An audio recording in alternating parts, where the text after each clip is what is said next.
A few days ago, I read an essay by David Harris where he says, "What does being Jewish mean to me? What is it all about?" I liked what he wrote, and I thought maybe I'll make a list of my own.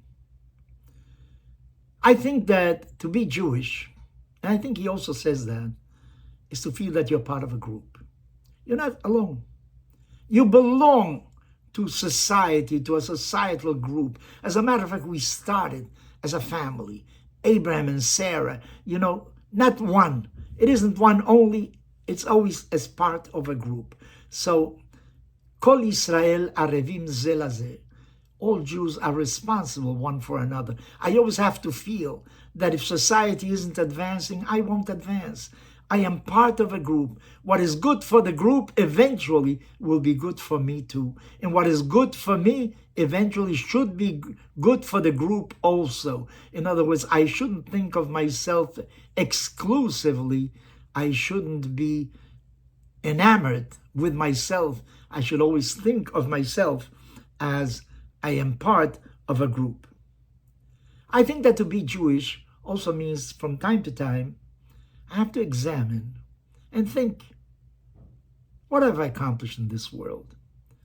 Am I in the correct path? Am I advancing? Am I better off today than I was 5 years ago, last year? I don't mean about what is the balance of my resources in a bank. I mean, in general, about my life. Am I happy with what I'm doing? Am I accomplishing something in this world? Am I going to leave some kind of remembrance in this world? I think from time to time, it is very healthy to think so. I think that to be a Jew means to believe that there is one God that created a couple in the beginning, Adam and Eve, Adam v'Chava, and that we are all descendants from the same couple. You can't say that you are royalty and the other one is not. You can't say that your ancestry was more glorious than somebody else's, because we are all the descendants of the same couple. That also means that white, black, yellow, not so white, not so black, we're all descendants of the same couple. One is not better than others. The Nazis try to say that the Aryan race is superior and that Jews contaminate humanity because they are an inferior race. I don't know if Jews are a race, because they're Jews of all colors, really. But we are all descendants of the same couple. One is not better than another. You cannot claim that your genes are somehow superior to my genes in some form. The fact that we all are descendants from the same couple also means something else. Just like the first human being was given part of God, God gave him part of his image in him.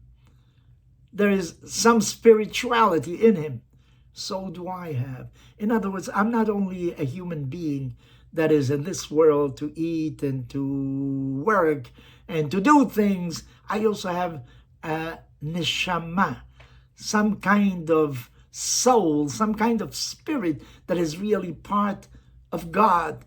And I have a certain mission in this world.